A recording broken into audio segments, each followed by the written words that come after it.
Welcome to our virtual summit, Unraveling Yesterday, Empowering Today. Experts are sharing tools for busy people to overcome their past and improve their careers and their lives.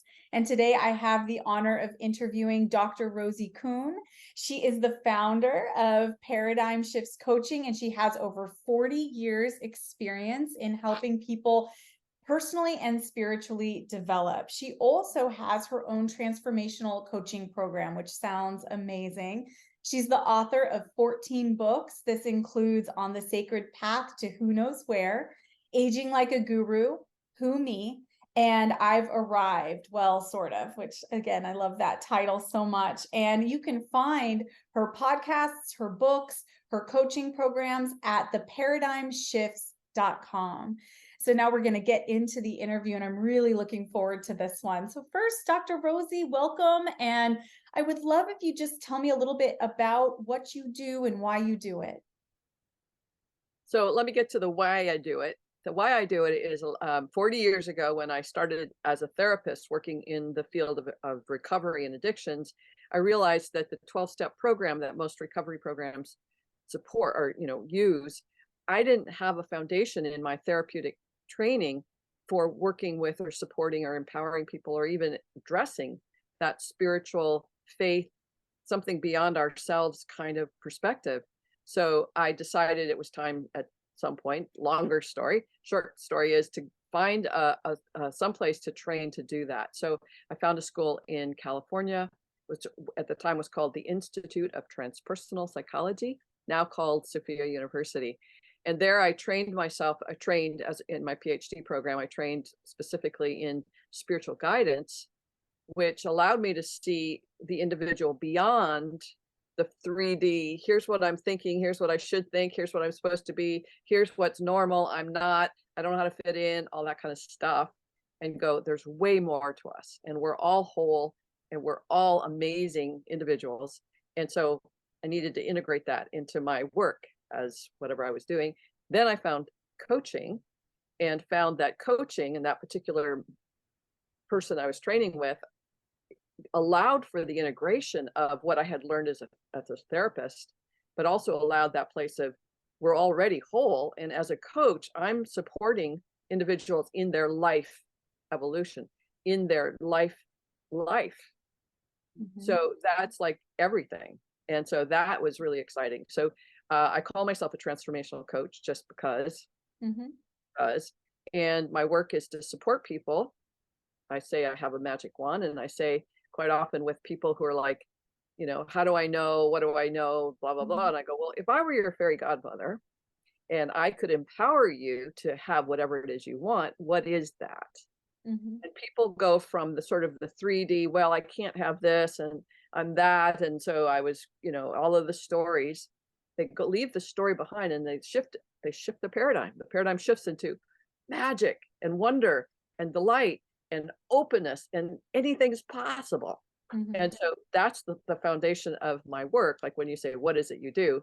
The why is all the reason I just gave you. The foundation is, hey, every one of us is full potentiality, 100%. And so my job is that I know that I know, that I know that what that is, and that full potentiality exists. Right. So that's what I do.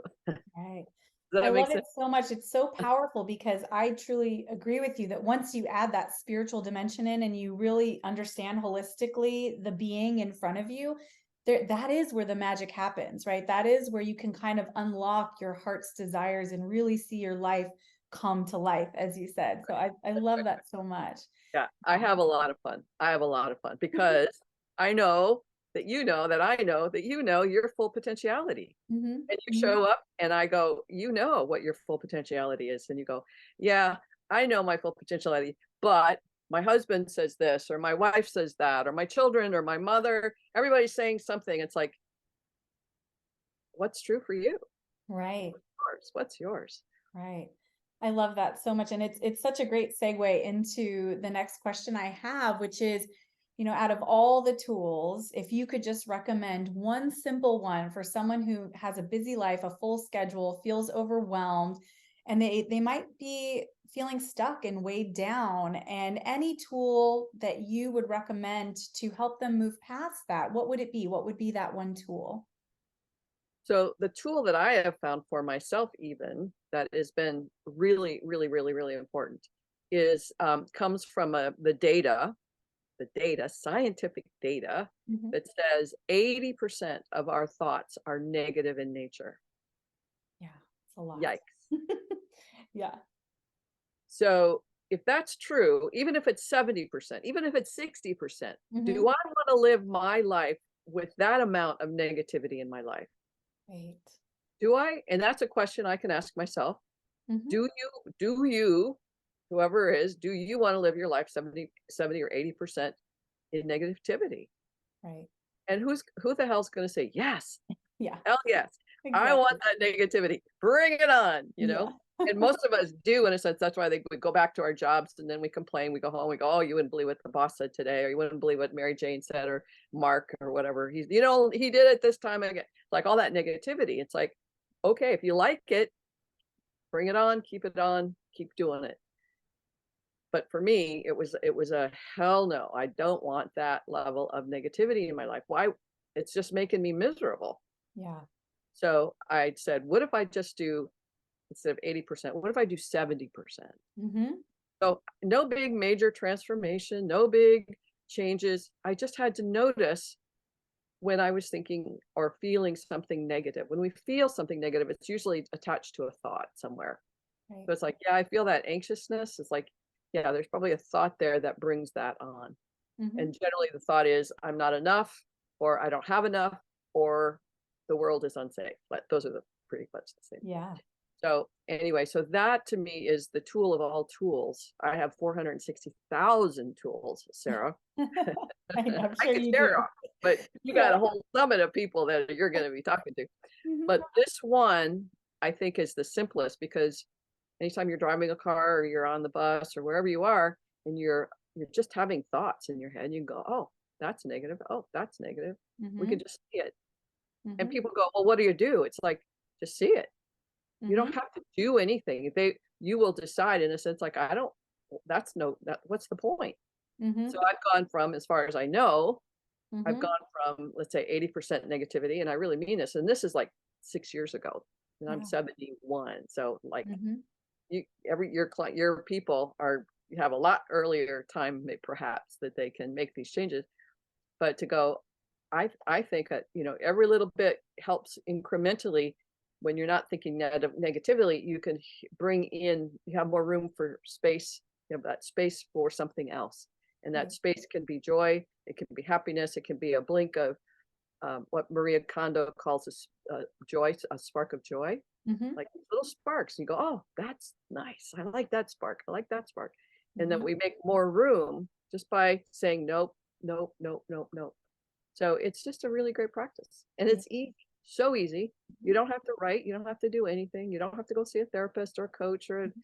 spiritual guide or anybody, a psychologist or psychiatrist. You just go, wow, that's a negative thought. Mhm. I didn't Mhm. even know I was thinking that. Wow. Good to know.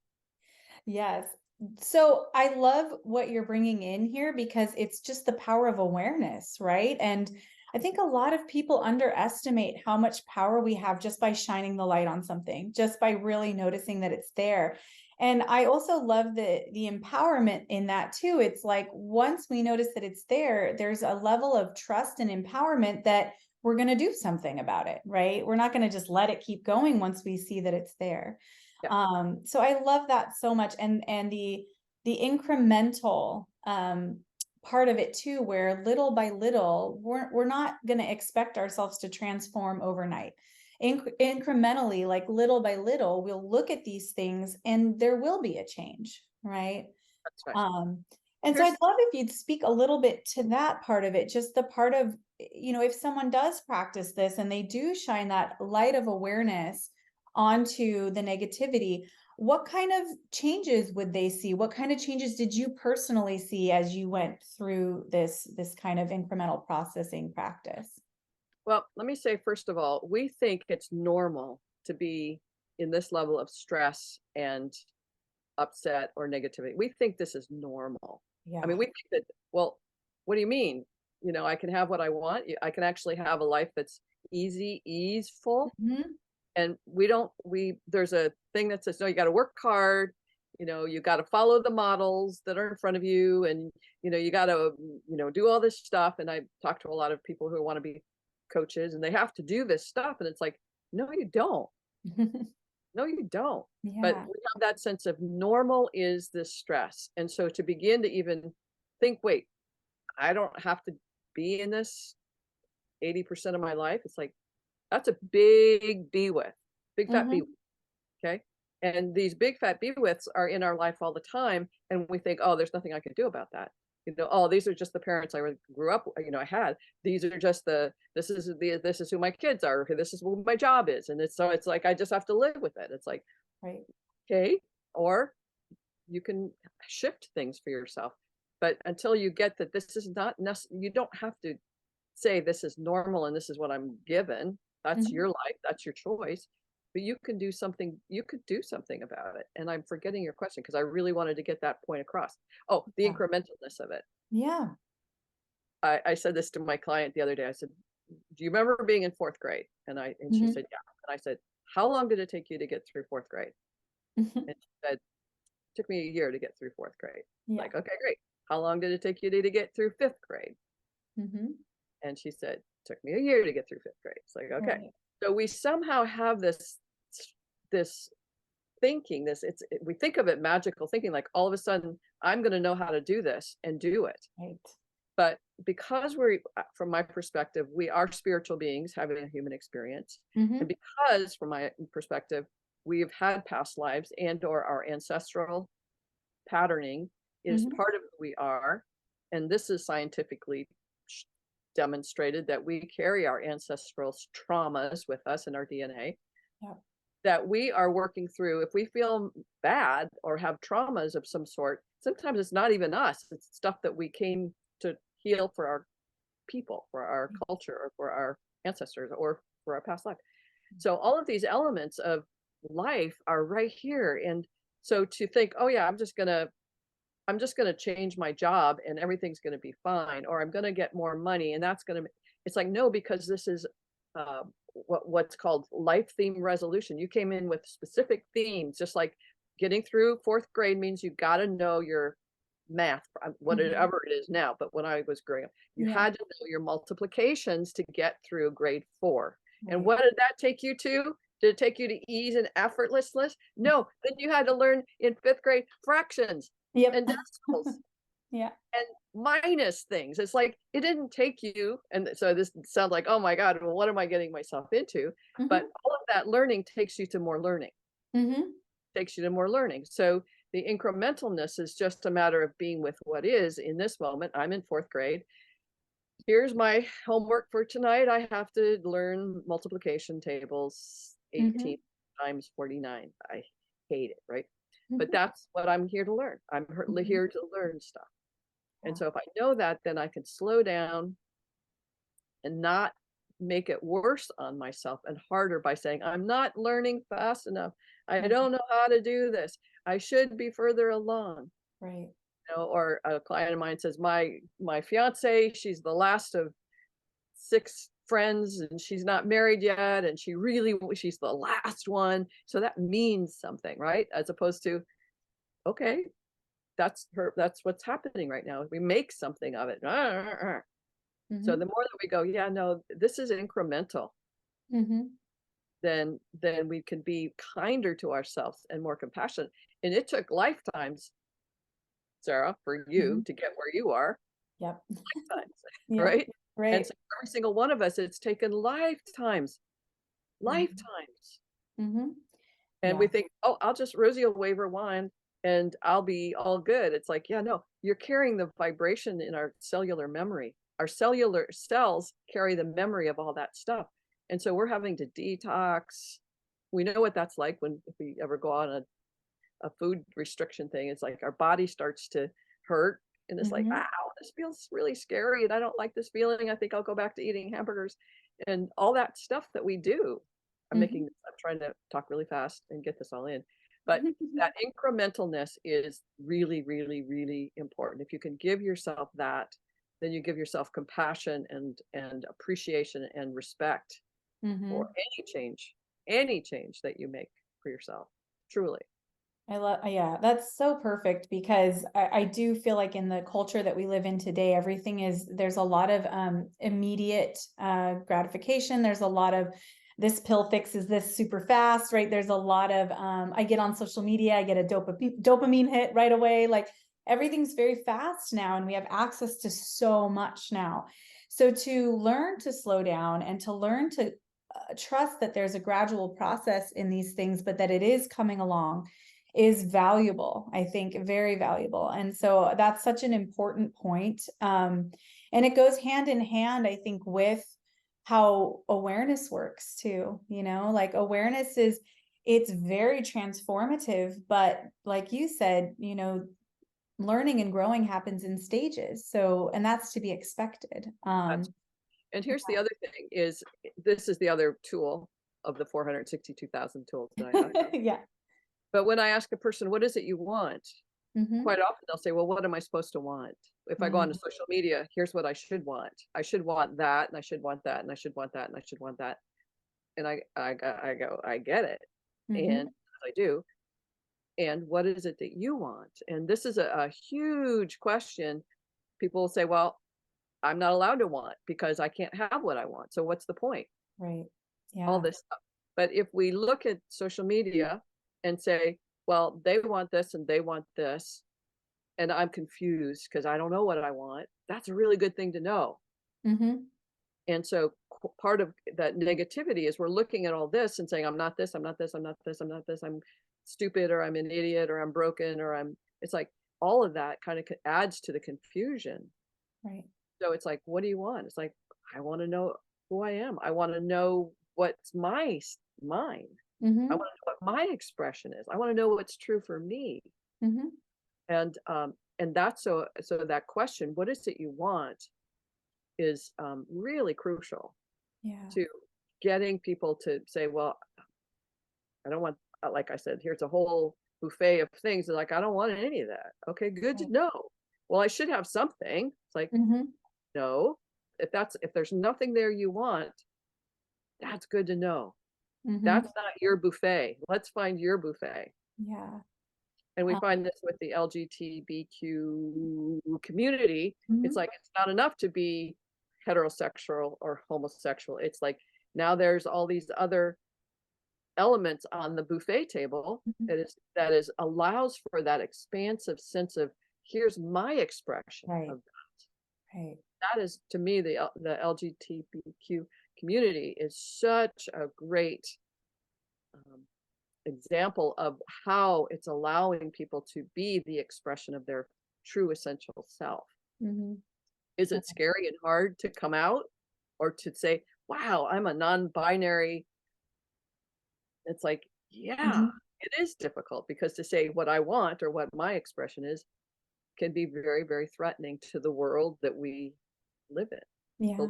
in the family or in the environment or the work environment or whatever. Mhm. Feel very threatening. Yeah. Well, and that's so true. And in the beginning, when you brought up the magic wand, it's such a great way to help people get out of their limited thinking or the boxes they've put in themselves in, or that other people have put them in, right? This is who I have to be. This is who I have to love. This is how we love, right? And then the magic wand says, hey, what if none of that was true? What is in your heart? What do you feel like, right? And so it's very powerful for Yeah, people to go through that process, and I love it so much. yeah. Thank you.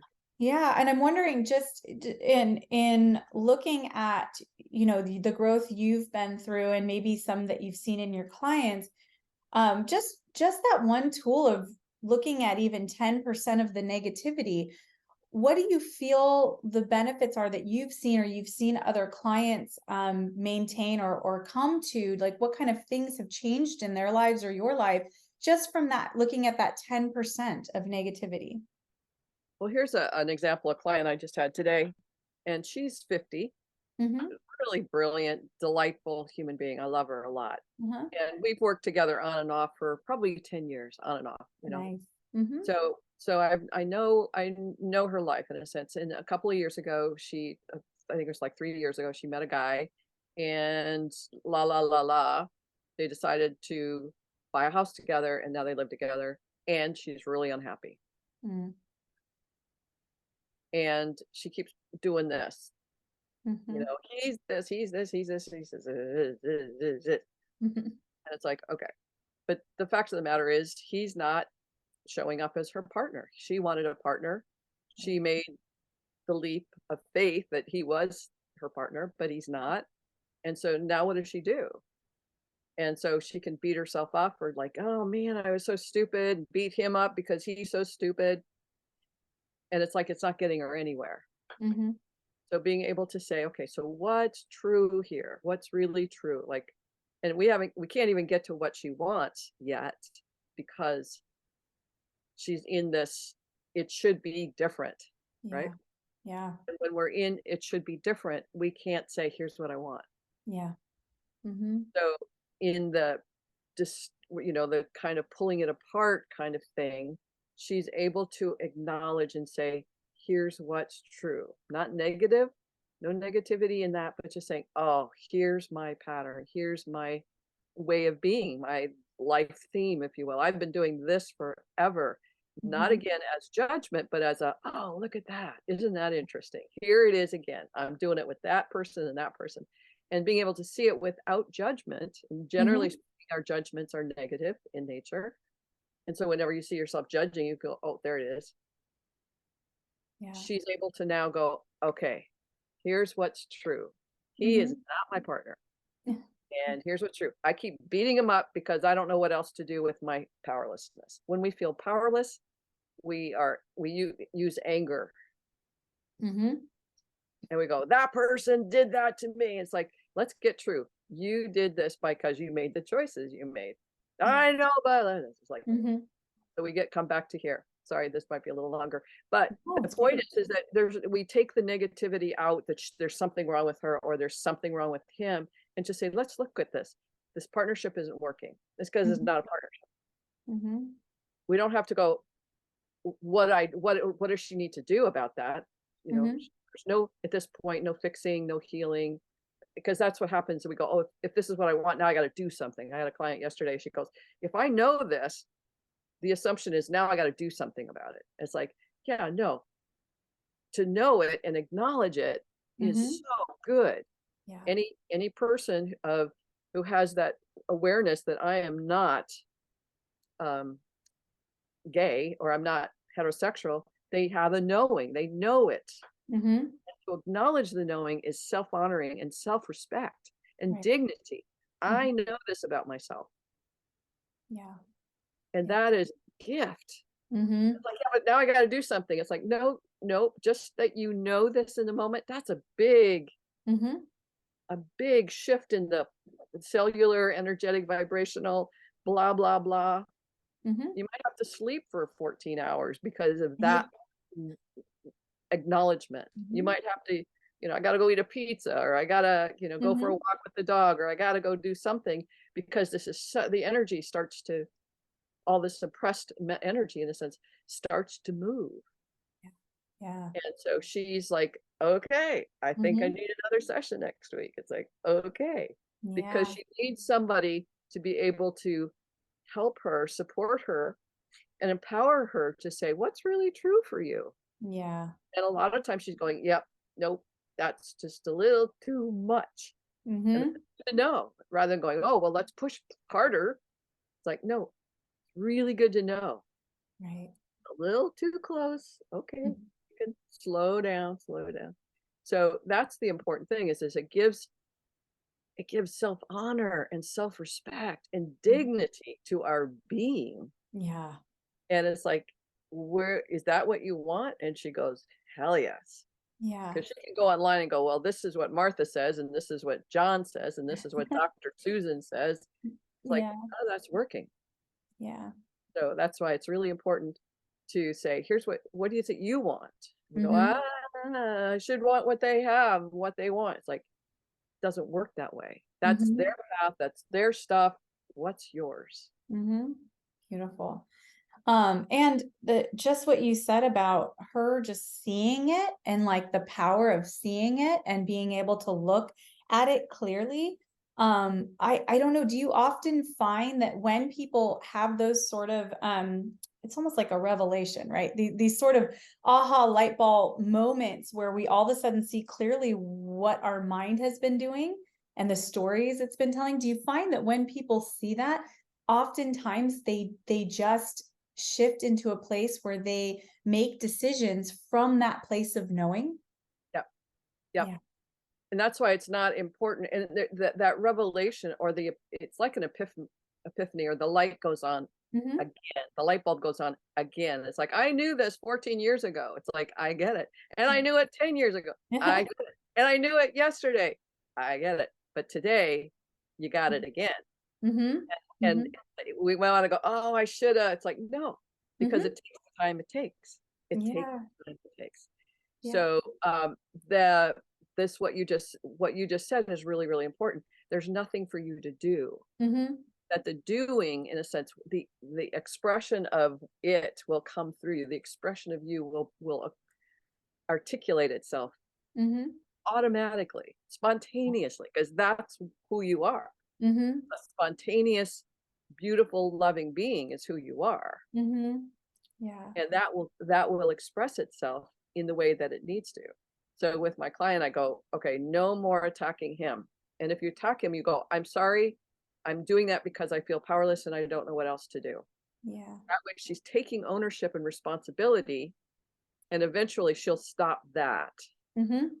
Automatic. It's just she can't help herself. It's Yeah. like, I know I'm having a drink of alcohol. I know this is a bad thing, but I can't stop myself right now. Mhm. Okay. Mhm. Okay. Mhm. That there's an acceptance in that. I love hot dogs, and when I'm having a day, I want my hot dog, and I'm not going to say no to my hot dog because Yeah. that's what I want right now. Mhm. And because it's compassion for Mhm. ourselves. When we're really truly going, I just need that pizza. It's like, Yeah. okay, right? Mhm. So Absolutely. when we can honor ourselves that way, sometimes we'll go to our old patterns, and sometimes we'll go, wow, I just said something that was really kind instead Yeah. of hurtful. I Yeah. just did something nice for myself. Me doing my dishes is something that I watch myself do spontaneously now. It's like, Mhm. wow, because I hate doing dishes. I've hated doing dishes. Now, because of what I'm working through, blah, blah, blah, I watch myself go to the kitchen and do the dishes. It's like, wow, Mm. Mhm. isn't that interesting? Yeah. Right? Yeah. But Right. that's what you're talking about. These things happen spontaneously, and you go, wow, Mhm. Yeah. how about that? And that's the magical part of this process of our own personal evolution in watching and observing ourselves move through and into our full potentiality. Mhm. It literally becomes magical. And I I've experienced that 100 Yeah, times. I agree. Yeah, Yeah, I completely agree, and I've witnessed so it that myself experience. as Yeah, well, just beautiful.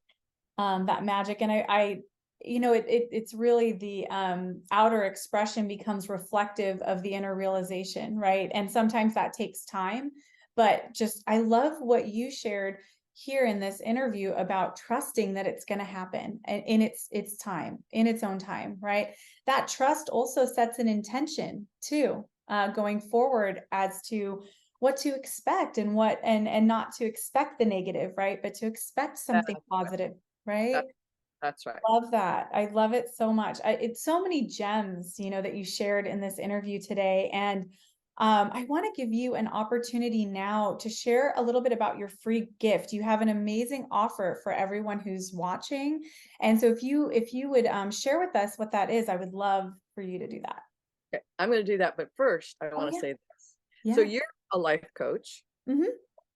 So your level of abilities to sit with people in this level of presence Hmm. is a real gift to everyone who's sitting here. So being able to, because part of what we're talking about, you and I, is that having a witness and having someone be a thinking partner for you, this Yeah. is really, really important. Not the doing partner. How do we get you into action? But the thinking partner that says, isn't that interesting how you think that? And this Hmm. is what isn't that fascinating? And being curious with them and Yeah. honoring and respecting. So I want to honor and acknowledge you Mm. as one of these individuals that people can reach out to say, Sarah, I need this. Are you Mhm. available? So I just wanted to say Thank that you. because we're having this conversation. You know what I'm talking about. I You go, hell do. yes, right? Yeah, absolutely. Fair. That's rare because there's a lot of coaches out there that go, I don't know what you're talking about. I just know Yeah. how to tell people what to do or get them to talk about what they're doing, but tell you nobody is doing it. I wrote this is not the free gift, but I wrote a blog, which you can find on my website called 5 Reasons I Don't Tell People What to Do. And partly Mhm. because they don't do it. So Mhm. Yes. Isn't that the truth? yeah. We can't control our clients, right? Or the They don't want to do it until Yeah. they're ready. They don't, and it's like, Mhm. why isn't it happening? Why am I stuck? It's like, Mhm. because you haven't been ready yet. Maybe you're still not ready. And I honor that about people. Mhm. So to say I'm not ready rather than making excuses, oh, it was raining yesterday. Mhm. Like, yeah, no, you're not ready. Yeah. But I want to be ready. Yeah, I know you want to be ready, but you're not ready because you're not doing it. So Mhm. there you go. That Anyway, acknowledgement, it means a lot to me, and it is very true. Trusting our clients and trusting their readiness is an important part of holding space for people. and Mhm. as opposed to going, well, what's in the out and what's in the way and how do you get around that and Mhm. it's like okay, Yeah. you're not Yeah. ready. Yeah. Let's just be with that. No, I Mhm. got to make it different because the Facebook thing says and the IG thing and it's I should be ready. It's like get it. Mhm. As a thinking partner, I can hear it differently than something else. So Yeah. that's that. Yeah. So my offer, and Mhm. you've got the link, right? So I don't have to kind of give Yeah, that. the link will actually be in the email that's sent out with this interview. So you all will have access to that and you can click on it. Okay, great. So I created this webinar. It's a free webinar called the 10 Essential Truths of Transformational Coaching. Mm. And that's the free gift. And it's in a sense, if you're a coach, it's great. If you're not a coach, it's great because it's like here's 10 things that are essential to being you. And if you're a mom or a boss or an employee or whatever you do, these are 10 things that can be really, really valuable for you. Like the idea that everyone's whole already. Mhm. Mhm. And to go into the world or the workplace and go, I keep blaming them for being stupid or an idiot or bossy or whatever or a bully, and they go, no, they're already whole, but they're afraid or whatever it is. I don't need to see them any way other than whole, Yeah. and that's a big, huge. That's another. These are tools, if you will, but it's huge practice to go. Watching myself blame and resent my partner for Mhm. years and go, what am I doing? Yeah. So, Yeah. so that's just one of the 10 essential truths is people are already whole and Mhm. healthy, and we just have to see it and acknowledge it and appreciate it Mhm. and honor who they are versus going, yeah, no, you got it wrong. Yeah. You got to do what I say. It's like, yeah, no, they're not going to. Trust me. Right. Well, I want to just encourage everyone who's watching today to take Dr. Rosie Kuhn up on this free gift. She is a wealth of wisdom. You'll find so many things for your own personal transformation. And if you are a coach and you're working in a leadership role, this information is going to be valuable to you. So I encourage everyone to sign up. And Dr. Rosie, I just want to thank you again today for being here. I am going to share a little bit about our sponsor. We have a sponsor for this virtual summit. And first I'll just ask, you watching Dr. Rosie, are you one of the millions of people trying to keep up in a fast-paced world, feeling a little bit fatigued and maybe unmotivated at times? And so our sponsor, Neuro Elevate by Evolved Elements, they have made a product that has key amino acids that actually help relinquish vital or replenish vital neurotransmitters such as dopamine. And it's designed to enhance cognition and mood and improve focus and energy levels. So, just in a world that demands so much of you, it's time that you get something that truly delivers. And I Yeah. just want to encourage everyone today to check out Neuro Elevate. It's at evolvedelements.com. You can find more information about our sponsor in the emails that are sent out. There's a link to check it out there as well. Thank you again so much, Dr. Rosie Kuhn. Thank you to Neuro Elevate and Evolved Elements. It's been my absolute pleasure. We share so much, and it's just been great Yes. Yeah, interviewing you. me too. It's been really fun, Sarah. Thank you. Yeah. All right. Bye-bye. Bye.